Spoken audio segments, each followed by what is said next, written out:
যিনি বিচার করবেন তাকে বলা হয় বিচারক। কি বলা হয়? জোরে বলেন না, কি বলা হয়? বিচারক। আর এই বিচারকদের বেলায় রাসূল বলেছেন কয়জন বিচারকের কথা মনে আছেন আপনাদের? আল্লাহ রাসূল বলেন আল কুদাতু সালাসাতুন, বিচারক হলো তিন প্রকার। একজন জান্নাতি আর বাকি দুইজন জাহান্নামী। একজন জান্নাতি যিনি, তার ব্যাপারে চমৎকার একটা ঘটনা আছে, আপনাদেরকে একটু শুনাই। কষ্ট হচ্ছে? শেষ করে দিব ইনশাআল্লাহ যত সময়ের মধ্যে। ন্যায় বিচারের ব্যাপারে আল্লাহ রাসূল বললেন, হাদিসটাও মনে রাখবেন, তিরমিজি শরীফ 1325 1325 নাম্বার হাদিস। আবার হাদিসটা ইবনে মাজাতেও এসেছে, আবু দাউদ শরীফের মধ্যে এসেছে। আল্লাহ রাসূল সাল্লাল্লাহু আলাইহি সাল্লাম বললেন আল কুদাতু সালাসাতুন, বিচারক তিন প্রকার। এক নম্বরের বেলা আল্লাহ রাসূল বলেন তাদের পরিচয়। আল্লাহ রাসূল বললেন ফাআম্মাল্লাযীনা ফিল জান্নাতি ফারাজুলুন আরাফাল হাক্কা ফাকাদা বিহি ফাহুয়া ফিল জান্নাহ। আল্লাহ রাসূল দেখে বললেন এক নম্বর ওই বিচারকটা, যেই বিচারকটাকে আল্লাহ জান্নাতে দিবেন, কিয়ামতের ময়দানে টেনে টেনে তাকে জান্নাতের মধ্যে নিয়ে যাবে ফেরেশতারা। আল্লাহ তাআলা বিনা হিসাবে জান্নাতি বানায়া দিবেন। আল্লাহ রাসূল দেখে বললেন ওই বিচারকটার গুণ কি তোমরা জানোনি? রাসূল বলে দিলেন ফারাজুলুন আরাফাল হাক্কা ফাকাদা বিহি। আল্লাহ রাসূল দেখে বললেন ওই বিচারকের গুণ হলো বিচারক সত্য জানে, কোরআন জানে, ইজমা জানে, হাদিস জানে, কোন বিচারের কি ফতোয়া সবকিছু ভালো করে জানে। চুরি করলে কি বিচার, কয় দিরহাম করলে তার হাত কাটতে হবে, কয় দিরহাম চুরি করলে তার হাতের আঙ্গুল কাটতে হবে, কয় দিরহাম চুরি করলে হাতের নখ পর্যন্ত কাটা লাগবে, কয় দিরহাম চুরি করলে হাতের কবজি পর্যন্ত কাটা লাগবে, কয় দিরহাম চুরি করলে পুরো এক হাত কেটে ফেলবে, কয় দিরহাম পর্যন্ত চুরি করলে ডান হাত, কয় দিরহাম চুরি করলে বাম হাত কাটবে। এগুলোর বিচারক এই সত্য ব্যাপারে সত্য জানার ব্যাপারে আমাদের সমাজের মধ্যে যারা বিচারক আছে তারা কি এটা জানেনি? জানে কি চুরি করলে কতটুকু পর্যন্ত হাত কাটতে হবে এটা কি জানে? কিন্তু বিচার করে কি করে না। আবার সমাজের মধ্যে কোন কথা বললে স্বামী স্ত্রী তালাক হয়ে যায়, কোন কথা বললে তালাক হয়ে যাওয়ার পর আর একত্রে স্বামী স্ত্রী থাকতে পারবে না, আবার কতটুকু বললে আবার বিবাহ শুধরাইলে ঠিক হয়ে যাবে, তালাকই দিয়েছে কিন্তু কতটুকু বললে আবার যদি তাদের বিবাহ শাদী পড়াইয়া দেয় আবার তারা সংসার করতে পারবে, আবার কতটুকু তালাক কথা বললে আর কখনো স্বামী স্ত্রী একসাথে মিলিত হতে পারবে না, আবার এই স্ত্রীকে আরেক জায়গায় বিবাহ দিতে হবে, ওই সেখানের মধ্যে তার স্বামী যদি তাকে আবার ছেড়ে দেয় অথবা যদি স্বামী মারা যায় তাহলে আবার এই ব্যক্তি বিবাহ করতে পারবে। এগুলো কিন্তু আমাদের সমাজের বিচারকরা ভালোভাবে জানে না। কিন্তু আমাদের সমাজের এই বিচারকরা ভালোভাবে না জানার কারণে যখন স্বামী স্ত্রী তালাক হয়ে যায়, তালাক হয়ে যাওয়ার পরেও বিচারকের কাছে যায়, বিচারক বলে তুমি কি রাজি কিনা, কয় রাজি। মেয়েকে বললো তুমি তার ঘর করবা কিনা, কয় করবো। আবার ছেলেকে বলে তুমি তাকে রাখবা কিনা, বললে রাখবো। রাখার পর বলে দুইজন যেহেতু মিলিত হয়ে গেছে আর দেরি করা যায় না, তাদেরকে আবার একসাথে সংসার করতে দিয়ে দেয়। এমন বিচারক আছে না নাই? জোরে বলেন আছে না নাই? খোদার কসম করে আপনাদেরকে জানাইয়া দেই, যেই ব্যক্তিরা কোরআন হাদিস না জেনে এমন বিচারগুলো দুনিয়ার মধ্যে যারা করেছে, এই স্বামী স্ত্রী জীবন ভর যতদিন থাকলো ততদিনের জিনার গুনাহগুলো স্বামী স্ত্রীর মাঝে বহমান থাকলো। শুধু এই বিচার, এই জিনার গুনাহ শুধু তার আমল নামায় নয়, ওই বিচারের ময়দানের মধ্যে যারা থাকবে, যারা বিচার করেছিল, যারা সিদ্ধান্ত দিয়েছিল, যে বিচারক সেজেছিল, খোদার কসম কিয়ামতের ময়দানে এই গুনার বোঝাগুলো তারাও মাথায় লইয়া উঠবে। জোরে বলুন নাউজুবিল্লাহ। সুযোগ পাইলেই বিচারক হয়ে যাবেন, এমনটা যাতে আপনি না হয়ে যান।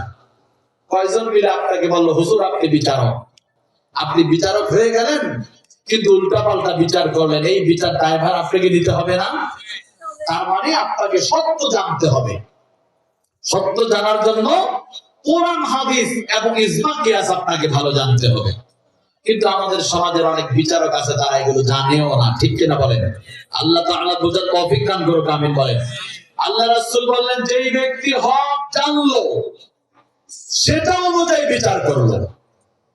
আমি সত্য জানলাম, জানার পর সেটা দিয়ে ন্যায় বিচার করলাম, আল্লাহ রাসূল বলেন ফাহুয়া ফিল জান্নাহ, তাহলে এই বিচারকটাকে আল্লাহ কিয়ামতের ময়দানে জান্নাতে পাঠিয়ে দিবেন। সুবহানাল্লাহ বলেন, চিল্লায়ে বলেন আল্লাহু আকবার। তাহলে এমন বিচারক হওয়া দরকার আছে না? এমন বিচারকের একটা উদাহরণ আপনাদেরকে দিয়ে আজকে আলোচনা শেষ করে দিব। মুসলমান একজন শাসক ছিলেন বড়, তার নাম হচ্ছে খলিফা হারুনুর রশিদ। নাম শুনছেন? শুনছেন না? না শুনে থাকলে কিন্তু বিপদ আছে। আলহামদুলিল্লাহ পড়েন একবার। মুসলমান যে খলিফা হারুনুর রশিদ তিনিও ন্যায় বিচারক ছিলেন। তিনি সাহাবী ছিলেন না, তিনি আল্লাহ রাসূল সাল্লাল্লাহু আলাইহি সাল্লামকে সরাসরি দেখেন নাই, কিন্তু তিনি ন্যায় বিচারক ছিলেন। হঠাৎ করে একদিন ওনার কাছে আদালত পাড়া থেকে একটা চিঠি আসলো। লম্বা আলোচনা আমি সংক্ষিপ্ত করে দিব। তিনি হচ্ছেন পুরা গোটা দেশের গোটা রাজ্যের তিনি খলিফা প্রধান, আর বিভিন্ন এলাকার মধ্যে তিনি বিচারক নিয়োগ দেন, এটা ওনার আন্ডারেই থাকে সবাই। একটা চিঠি আসলো খলিফা হারুনুর রশিদের কাছে, হুজুর আমাদের এলাকার মধ্যে যিনি বিচারক ছিলেন তিনি অসুস্থ, একদিন নয় দুই দিন নয়, এক মাস যাবত তিনি অসুস্থ।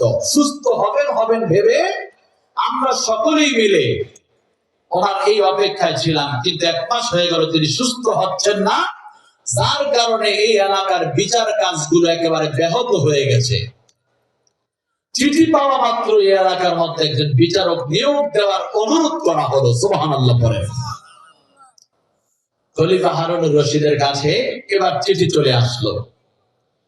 চিঠি আসার পর এবার তিনি চিঠির উত্তর দিলেন যে অতি সত্বর আপনাদের এলাকার মধ্যে একজন বিচারক কাজে নিয়োগ দেওয়া হবে, নিয়োগ হবেন, কাজে যোগদান করবেন, আপনাদের এলাকার বিচারগুলো তিনি সমাধা করবেন। সুবহানাল্লাহ পড়েন। এবার খলিফা হারুনুর রশিদ যখন এই কথা বলে দিলেন, দুই দিন চলে গেল, বিচারক যাইল না। তৃতীয় দিনের বেলায় ঠিকই বিচারক যে ওই এলাকার মধ্যে হাজির হয়ে গেল। সুবহানাল্লাহ পড়েন। যে খলিফা হারুনুর রশিদের কথা বলি, সেই খলিফা হারুনুর রশিদ একজন ন্যায়পরায়ণ শাসক ছিল। কেমন ন্যায়পরায়ণ, কেমন আশিক রাসূল ছিলেন একটু বলি, তারপরে মূল আলোচনায় যাই। খলিফা হারুনুর রশিদের দরবারে একজন বড় কাজী ছিলেন, তার নাম ছিল কাজী আয়াজ। নাম কি? কাজী আয়াজ। কাজী আয়াজের একটা সন্তান ছিল, তার নাম ছিল মুহাম্মদ। সুবহানাল্লাহ পড়েন, জোরে বলেন তো নাম কি? মুহাম্মদ। কাজী আয়াজের ছেলেটাকে খলিফা হারুনুর রশিদ সব সময় বেশি বেশি আদর করতেন, তাকে ভালোবাসতেন। খাবার খাইতে গেলে একসাথে নিয়ে বসতেন। কোথাও যদি শিকারে যাইতেন খলিফা হারুনুর রশিদের সাথে তাকেও নিয়ে যাইতেন। শুধু তাই নয়, কোথাও যদি তিনি বেড়াইতে যাইতেন সেখানের মধ্যে খলিফা হারুনুর রশিদ ওই মুহাম্মদ নামের ছেলেটাকে তিনি সাথে নিয়ে যাইতেন। যখন তিনি গোসলখানায় যাইতেন তারপরেও সব সময় খলিফার মুখে মুখে মুহাম্মাদের নাম থাকতো। ডেকে বলতো ইয়া মুহাম্মদ তাআল হুনা, এখানের মধ্যে আসো। সব সময় শুধু ডাকতেন। কিন্তু একদিন ঘটে গেল অন্যরকম একটা ঘটনা, প্রেমের যদিও ঘটনা। হযরত অর্থাৎ খলিফা হারুনুর রশিদ একদিন তিনি গোসলখানায় যাবেন, হাম্মামখানার মধ্যে যাবেন, স্নানাগারের মধ্যে যখন যাবেন, যাওয়ার সময় এই সময়ের মধ্যে কাপড় চোপড় দেওয়ার দায়িত্বটা ছিল মুহাম্মাদের। এবার তিনি মুহাম্মদকে না ডেকে, মুহাম্মদ বলে না ডেকে তিনি ডাক দিলেন ইয়া ইবনা আয়াস তাআল হুনা, এরে আয়াজের সন্তান এখানের মধ্যে আসো। এই কথা শুনে ফেললেন মুহাম্মদের বাবা কাজী আয়াজ, তিনি শুনে ফেললেন। শোনার পর মনে মনে একটু দুঃখ পাইলেন। তিনি চিন্তা করলেন প্রতিদিন খলিফা তাকে মুহাম্মদ বলে ডাকে, নাম ধরে ডাকে, আমার বড় আনন্দ লাগে। কিন্তু আজকে হঠাৎ করে কি জন্ম খলিফা আমার ছেলের নামটা তিনি নিলেন না, মুখে না নিয়ে আমাকে সম্বোধন করে তিনি ডাকলেন। এবার তার মনের মধ্যে প্রশ্নগুলো ঘুরপাক খাচ্ছে। এবার সকাল গড়িয়ে দুপুর হয়ে গেল, দুপুর গড়িয়ে বিকাল, বিকাল গড়িয়ে সন্ধ্যা, সন্ধ্যার পরে এবার রাত্র যখন হয়ে গেল, রাত্রি বেলায় এবার খলিফার আশেপাশে কাজী আয়াজ ঘোরাঘুরি করতেছে। এবার খলিফা ডেকে বলেন, কাজী আয়াজ, তোমার কোনো কথা আছে কিনা, কোনো কথা বলবা কিনা? কেমন কেমন যেন মনে হয় তোমার মনের মধ্যে কোনো প্রশ্ন আছে। এবার কাজী আয়াজ ডেকে বললেন, হুজুর,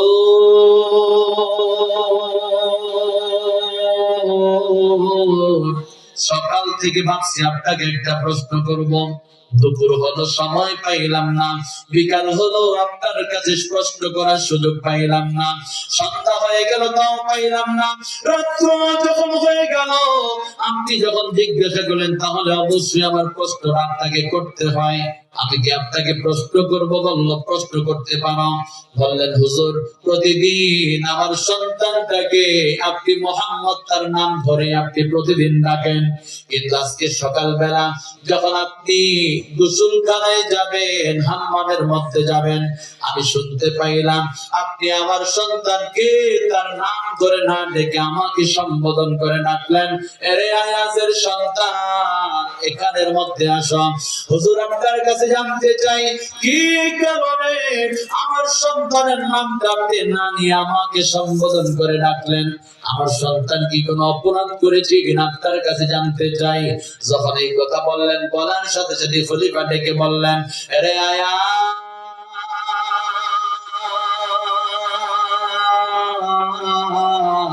তোমার সন্তান অপরাধ করেনি। তোমার সন্তানের নামটা এমন একটা নাম রেখেছ, জীবনে যতদিন আমি তোমার সন্তানের নামটা নিয়েছি, আমার মন সাক্ষী দেয় আমি কোনোদিন ওযু ছাড়া তোমার সন্তানের নামটা নেই নাই। কারণ শুধু একটাই, এই নামটা সাধারণ কোন নাম নয়। এই নামটা কোন ব্যক্তি, সাধারণ ব্যক্তির কোন নাম নয়। এই নামটা হচ্ছে আমার কামলিওয়ালা নবীর নাম, যার কারণে আমি সব সময় এই নামটা যখন নিতাম ওযু সহকারে নিতাম। খোদার কসম করে বলি, এক কাজী আয়াজ, আজকে যখন আমি হাম্মামের মধ্যে যাব, গোসলখানায় যাব, আমি চিন্তা করে দেখলাম আমার তো ওযু নাই। ওযু ছাড়া আমি কিভাবে তার নামটা নেই, কিভাবে মুহাম্মদ নামটা নেই? এই জন্য আমি চিন্তা করে দেখলাম তার নামটা যেহেতু পবিত্র নবীর নামের নাম, সুতরাং এটা আমি ওযু ছাড়া কখনোই দিই নাই, আজও দিব না, কিয়ামত পর্যন্ত আমি নিতে পারবো না। যার কারণে তোমাকে সম্বোধন করে, নবীর সম্মান রেখে আমি তোমাকে সম্বোধন করে তোমার সন্তানকে ডেকেছিলাম। সুবহানাল্লাহ পড়ে চিল্লায় বলেন আল্লাহু আকবার। তোমরা শোনো গো মন দিয়া, মদিনাতে কান্দে নবী উম্মতের লাগিয়া। ঠিক কিনা বলেন? আমার নবী আমার জন্য এখনো উম্মতের লাগিয়া কান্দে। ঠিক কিনা বলেন? একটু জোরে বলুন, ঠিক কিনা? নবীজি দুনিয়াতে আসার পরে বললেন, রব্বি হাবলি উম্মতি, আল্লাহ তো আমার উম্মতগুলো আমারে দিয়ে দেন। দুনিয়াতে যতদিন ছিলেন একই গান গাইলেন, রব্বি হাবলি উম্মতি, আল্লাহ গো আমার উম্মতগুলো আমারে দিয়ে দেন। এখনো রওজা পাকে শুইয়া আমার রাসূল একই গান গান, রব্বি হাবলি উম্মতি, আল্লাহ গো আমার উম্মতগুলো আমাকে দিয়ে দেন। জোরে বলুন সুবহানাল্লাহ। চিল্লায়া বলেন আল্লাহু আকবার। সেই নবীর প্রেমে পাগল হওয়া দরকার আছে না নাই? সবাই জবানটা ছেড়ে গাইবেন, তোমরা শোনো গো মন দিয়া, মদিনাতে কান্দে নবী উম্মতের লাগিয়া তোমরা শোনো গো মন দিয়া মদিনাতে কান্দে নবী উম্মতের লাগিয়া তোমরা শোনো গো মন দিয়া মদিনাতে কান্দে নবী উম্মতের লাগিয়া আয় হায় ওই নবীকে তাজিম করো দরুদ সালাম দিয়া সবাই ওই নবীকে তাজিম করো দরুদ সালাম দিয়া মদিনাতে কান্দে নবী উম্মতের লাগিয়া তোমরা শোনো গো মন দিয়া মদিনাতে কান্দে নবী উম্মতের লাগিয়া ওহো বনের পাখি হইলে আমি যাইতাম উড়াল দিয়া ঠিক কিনা বলেন ওহো বনের পাখি হইলে আমি যাইতাম উড়াল দিয়া মদিনাতে কান্দে নবী উম্মতের লাগিয়া তোমরা শোনো গো মন দিয়া মদিনাতে ও সাহাবীরা নবী পাইল কান্দিয়া কান্দিয়া সবাই সাহাবীরা নবী পাইল কান্দিয়া কান্দিয়া মদিনাতে কান্দে নবী উম্মতের লাগিয়া তোমরা শোনো গো মন দিয়া মদিনাতে কান্দে নবী উম্মতের লাগিয়া ওহো সেই নবীজির কাছে যাব কেমন করিয়া ঠিক কিনা বলেন ওহো সেই নবীজির কাছে যাব কেমন করিয়া মদিনাতে কান্দে নবী উম্মতের লাগিয়া তোমরা শোনো গো মন দিয়া মদিনাতে কান্দে নবী উম্মতের লাগিয়া জোরে জোরে বলুন না মারহাবা একটু আওয়াজ করে বলুন আল্লাহু আকবার আমি বলতেছিলাম খলিফা হারুনুর রশিদের দরবারে চিঠি আসলো মনে আছে তো আপনাদের চিঠি পাওয়ার সাথে সাথে এবার তিনি বললেন 2-3 দিনের মধ্যে তোমাদের এলাকায় বিচারক নিয়োগ দেওয়া হবে 3 দিনের মাথায় সেই এলাকার মধ্যে বিচারক চলে গেল বিচারক চলে যাওয়ার পর এলাকার লোকেরা বিভিন্ন বিচার তার কাছে আনতে লাগলেন কাজী সাহেব বিচার করতে লাগলেন এবার কাজী সাহেব এক একজন করে বিচার করে একদিন 2 দিন 3 দিন বিচার করে মোটামুটি খালাস করে দিলেন শেষ করে দিলেন হঠাৎ করে কাজী সাহেবের কাছে একটা বিচার নিয়ে আসলেন পাহারাদাররা প্রহরীরা একটা বিচার নিয়ে আসলেন একটা মহিলাকে ধরে নিয়ে আসলেন মহিলাটা ছিল অতিশয় বৃদ্ধা একেবারে মাঠ থেকে তাবির বয়সী আবার মহিলার সাথে 2টা সন্তানও ছিল ছোট ছোট সন্তান তাদেরকে সহকারে খলিফার দরবারে নিয়ে আসা হলো এবার খলিফা নয় কাজীর দরবারে নিয়ে আসলেন কাজী সাহেব দেখে বললেন কি অপরাধ মহিলা কেন মহিলাকে ধরে নিয়ে এসেছো কি অন্যায় তার সাথে সাথে লোকেরা বলল হুজুর এই মহিলা তার বাড়ির পাশের রেস্টুরেন্ট থেকে রুটি এবং মধু চুরি করেছিল আমাদের কাছে লোকেরা যখন বিচার দিল বিচার দেওয়ার পর আমরা মহিলার কাছে যাইয়া রুটি এবং মধু সহকারে হাতে হাতে ধরেছি আপনার দরবারে নিয়ে আসলাম নিয়ে আসার পর এবার আপনি তার বিচার আচার করবেন এবার কাজী সাহেব মহিলার দিকে তাকাইয়া বললেন মহিলা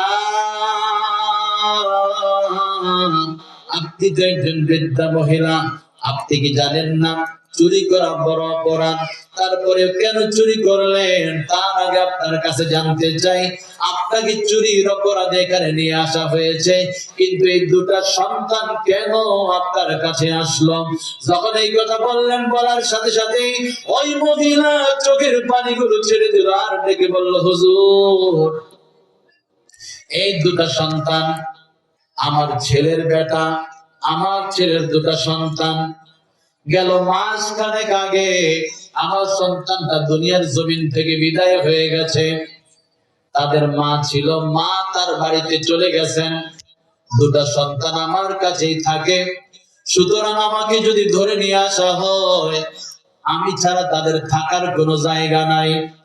এই জন্য আমাকে যখন নিয়ে আসলো, আমি ছাড়া যেহেতু তাদের থাকার জায়গা নাই, আমিও তাদেরকে নিয়ে আসলাম, এই কারণে তারা আমার সাথে। এবার কাজী সাহেব থেকে বললেন, এগো মহিলা, আপনার কাছে জানতে চাই, চুরি করা বড় অপরাধ, আপনি কি জানেন না? মহিলা বলল, হুজুর জানি। বলল, তারপরে কেন চুরি করলেন? বলল, হুজুর যদি অনুমতি দেন একটু কথা আপনার কাছে বলতে চাই। মহিলাকে বললেন, ঠিক আছে, আপনি নির্ভয় নির্দ্বিধায় বলতে পারেন। মহিলা এবার ডেকে বলল, হুজুর আজকে 7 দিন হয়ে গেল আমার বাড়ির চুলার মধ্যে আগুন জ্বলে না। এই 7 দিনের মধ্যে এই দুটো সন্তান আমার কাছে থাকে, দুটো নাতি আমার কাছে থাকে।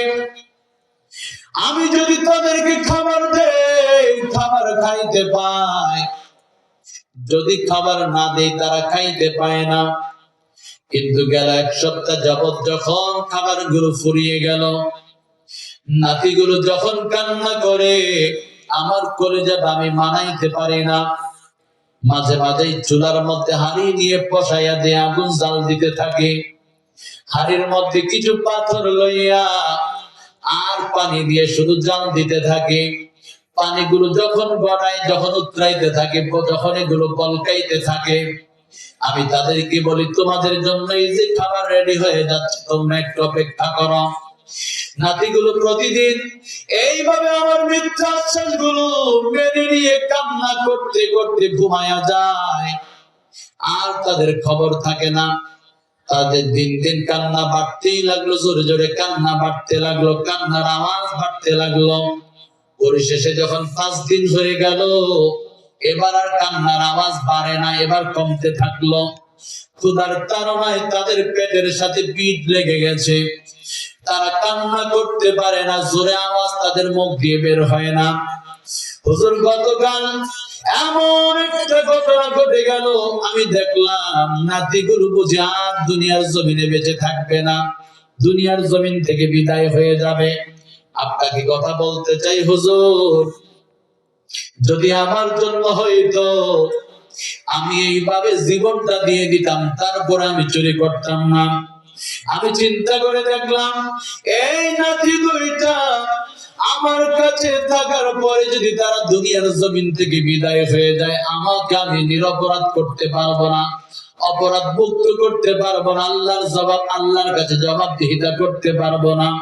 আমি চিন্তা করে দেখলাম, অপরাধ যদি হয় হবে, কিন্তু নাতির জন্য, তাদের মুখে খাবার দেওয়ার জন্য আমি চুরি করব। হুজুর উপায় অন্তর না পাইয়া পাশের রেস্টুরেন্ট থেকে আমি রুটি এবং মধু চুরি করলাম, নাতিদের মুখে দিলাম, তারা খাবার খাইল। খাবার খাওয়ার পর আমি এত মনের মধ্যে আনন্দ পাইলাম, মুখের মধ্যে আমি হাসি দিলাম। এমন তো অবস্থায় একটা লোকের আমাকে ধরে নিয়ে আসলো।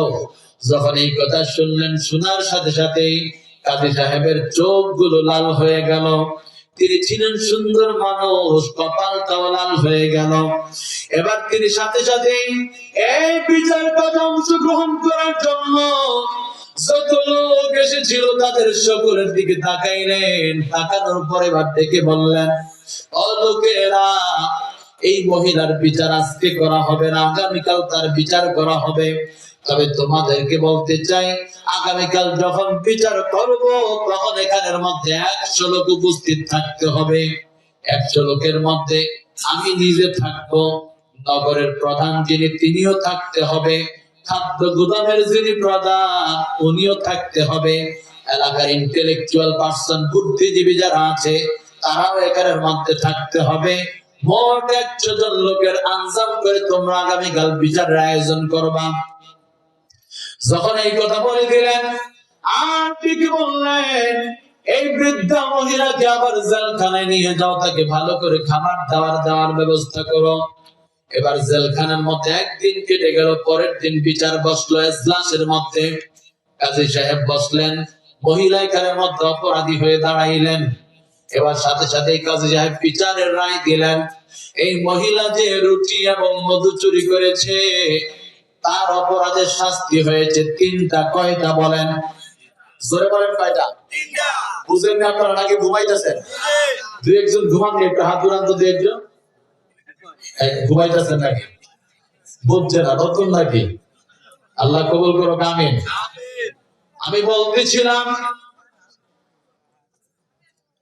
বললে মহিলার অপরাধের শাস্তি হয়েছে তিনটা। জোরে বলেন কয়টা? তিনটা অপরাধ, তিনটা শাস্তির মধ্যে এক নম্বর শাস্তি হলো এই মহিলার 1 বছরের জেল। 1 বছরের জেল। দ্বিতীয় নম্বর শাস্তি হলো মহিলাকে 50টা চাবুকের আঘাত। এবং তৃতীয় নম্বর শাস্তি হলো মহিলার উপর 100 দিনার জরিমানা করা হলো। জোরে বলুন নাউজুবিল্লাহ। তাহলে বিচার হইল কয়টা? শাস্তি তিনটা। 1 নম্বর হলো 1 বছর জেল, দ্বিতীয় নম্বর 50টা চাবুকের আঘাত, এবং সর্বশেষ হলো 100 দিনার। দিনার আর দিরহাম দুটার মধ্যে পার্থক্য হলো, দিনারকে বলা হয় গোল্ড কয়েন মানে স্বর্ণ মুদ্রা, আর দিরহামকে বলা হয় সিলভার কয়েন বা রৌপ্য মুদ্রা। ওনার জরিমানা করা হইল স্বর্ণ মুদ্রা, 100 স্বর্ণ মুদ্রা। জরিমানা করার পর এবার কাজী সাহেব ডেকে বললেন, মহিলার 1 নম্বর অপরাধ হচ্ছে 1 বছর জেল। যেহেতু মহিলা অকপটে সত্য স্বীকার করেছে, বিদায় তার 1 বছরের জেল মওকুফ করা হলো। জোরে বলুন সুবহানাল্লাহ। যখন এই কথা বললেন, বলার সাথে সাথে মহিলার চোখের পানিগুলো ছেড়ে দিলেন আর ডেকে ডেকে বললেন, হুজুর আমি তো আমার জেল মওকুফ চাই না, কারণ শুধু একটাই, এই জেলখানায় আসার পর আমি দেখলাম আমাকে খাবার দেওয়া হয়, আমার নাতিগুলার মুখেও খাবার দেওয়া হয়। যেই জেলখানায় থাকলে খাবার পাওয়া যায় সেই জেলখানায় আমি থাকতে চাই। আমি জানি আমার খাবার দাবার দেওয়ার কেউ আমার বাহিরে নাই। আমাকে যদি জেলখানা থেকে মুক্তি দিয়ে দেন, আমি যখন বাড়িতে যাব আমার মুখের মধ্যে খাবার দেওয়ার আমার দুনিয়ার মধ্যে কেউ বেঁচে নাই। সুতরাং আপনার কাছে বড় আরজি, অন্তত পক্ষে 1 বছর জেল নয়, আমাকে যদি সারা জীবনের জন্য জেল দিতেন আমার কলিজাটা ঠান্ডা হইত। সুবহানাল্লাহ পড়ে। মহিলা বললেন যে 1 বছর জেল দেওয়ার পরে আমি যখন বাড়িতে যাব আমি তো আর খাইতে পাবো না, সুতরাং যেই জেলে থাকলে খাবার পাওয়া যায় এমন জেলটা আমি আজীবন চাই। সুবহানাল্লাহ পড়ে।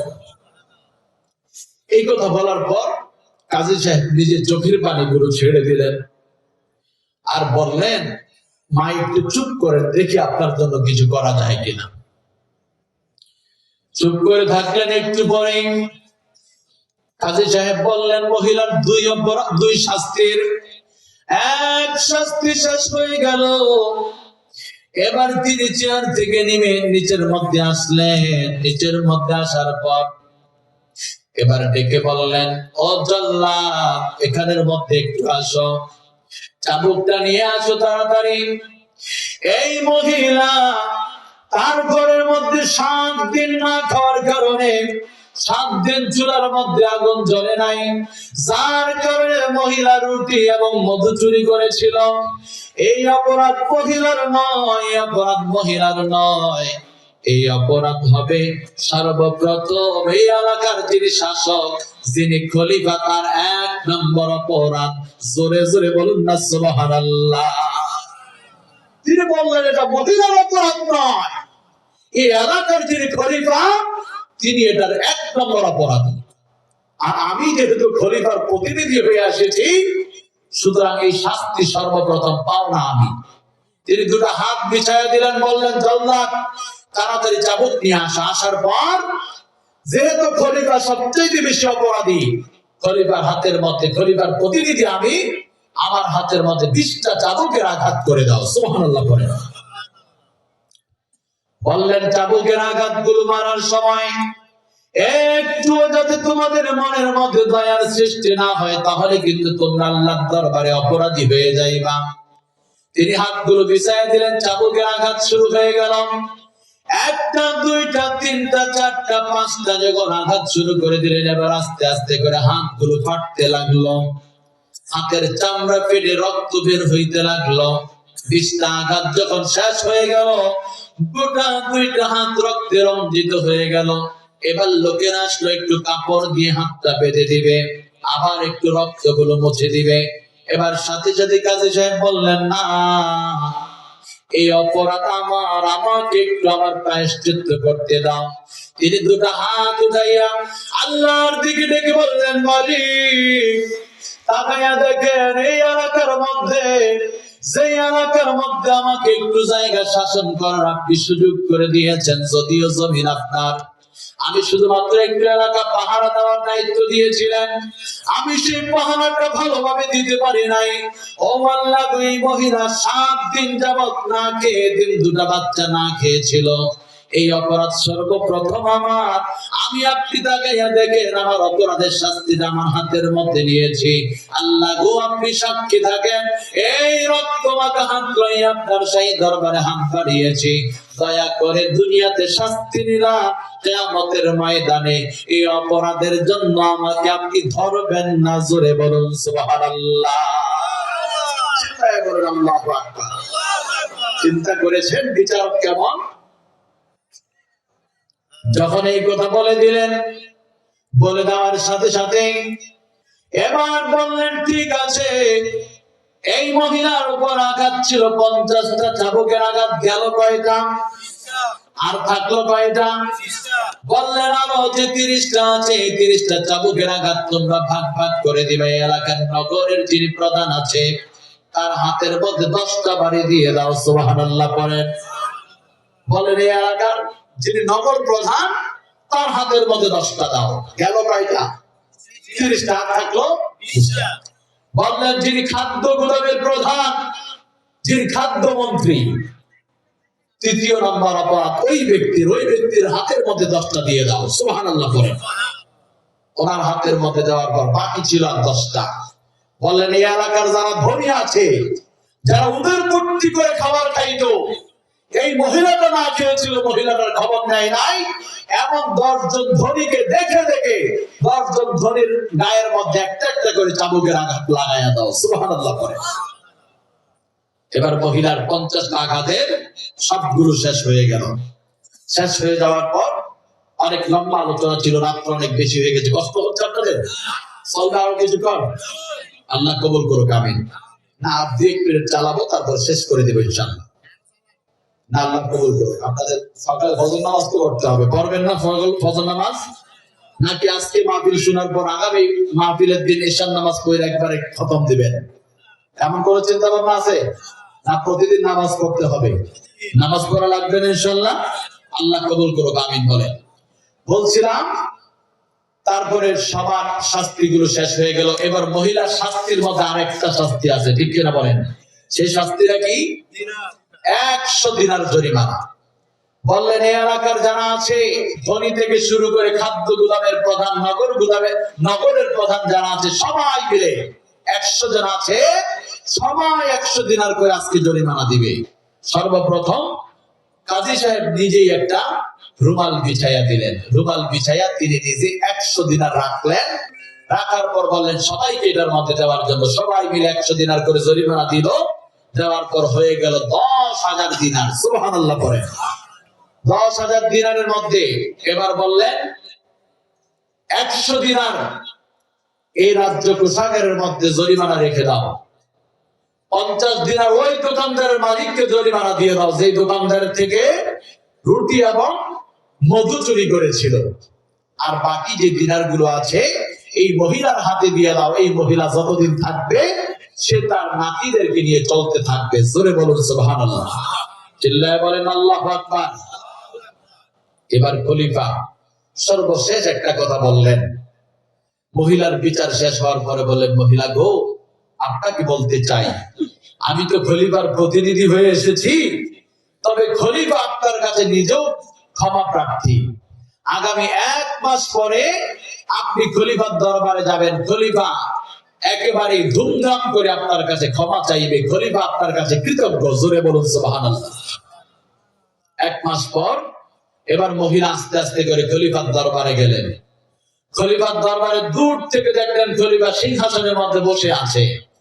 দূর থেকে দেখলেন কেমন কেমন যেন একটু পরিচিত পরিচিত মনে হয়। সুবহানাল্লাহ পরে আর একটু আগাইলেন, দেখলেন আরো ফ্যামিলিয়ার, আরো বেশি পরিচিত। সুবহানাল্লাহ পরে এবার একেবারে কাছে যখন গেলেন, কাছে যাওয়ার পরে দেখলেন এ তো সেই বিচারক, যেই বিচারক তিনি হাতের মধ্যে 20টা চাবুকের আঘাত দিয়েছিলেন, আল্লাহর কাছে মাপ চেয়েছিলেন, ক্ষমা চেয়েছিলেন। আজকে দেখি যে সেই বিচারক এখানে। তিনি ডেকে বলেন, বিচারক আপনি এখানের মধ্যে? বলল, আমি সেখানের মধ্যে খলিফা, আমি নিজেই সেখানে বিচারক সেজে গিয়েছিলাম। আজকে আপনাকে এখানের মধ্যে ডেকেছি আমাদের এই সমাজবাসী যারা আছে তাদের সকলের সামনে নিয়ে আজকে আপনার কাছে আমি ক্ষমা চাইবো। আমার রাজ্যের মধ্যে যেই রাজ্যের প্রধান আল্লাহ আমাকে বানিয়েছেন পাহারা দেওয়ার জন্য, সেই রাজ্যের মধ্যে একজন মহিলা 7 দিন পর্যন্ত এতিম বাচ্চাদেরকে নিয়ে না খেয়ে থাকবে, এটা অপরাধ ছিল খলিফার। বিদায় আজকে সকলকে সামনে রেখে আপনাকে বলতে চাই, আমার যে বিচার ওই দিন বিচার করেছিলাম, আমার বিচার আপনি খুশি হয়েছেন কিনা এবং আমাকে আপনি ক্ষমা করে দিয়েছেন কিনা, এটা বলার জন্য আপনাকে ডেকেছিলাম। জোরে বলুন সুবহানাল্লাহ। মহিলা বলল, আমি তো আপনাকে আগেই মাফ করে দিয়েছিলাম, সুতরাং এত বড় করে আয়োজন করার কোনো দরকার ছিল না। ওইবার খলিফা আল্লাহকে ডেকে বলেন, আল্লাহ গো আপনি সাক্ষী থাকেন, যেই মহিলাটা আমার খোঁজ খবর না নেওয়ার কারণে মহিলাটা যে অন্যায় করেছিল অথবা যেই মহিলার উপর অন্যায় হয়েছিল, এই মহিলা আমাকে ক্ষমা করে দিয়েছে। আপনি আমাকে কিয়ামতের ময়দানে আপনার কান করে আমাকে দাঁড় করাইবেন না। জোরে বলুন সুবহানাল্লাহ। চিল্লায় বলেন আল্লাহু আকবার। এমন বিচারক যদি সমাজে হইতো, সমাজের মধ্যে শান্তি আসতো কিনা বলেন? অশান্তি কি থাকতো? সুবহানাল্লাহ করেন একবার। এমন বিচারকগুলো আল্লাহ আমাদের জন্য কবুল করুক, আমিন বলেন। তাহলে একজন বিচারক গেল, আর বাকি 2 জন যে বিচারক আছে তাদের কথা একটু জানাইবো। তার আগে একটু দাঁড়ায় সালাম জানাই। ইয়া রাব্বি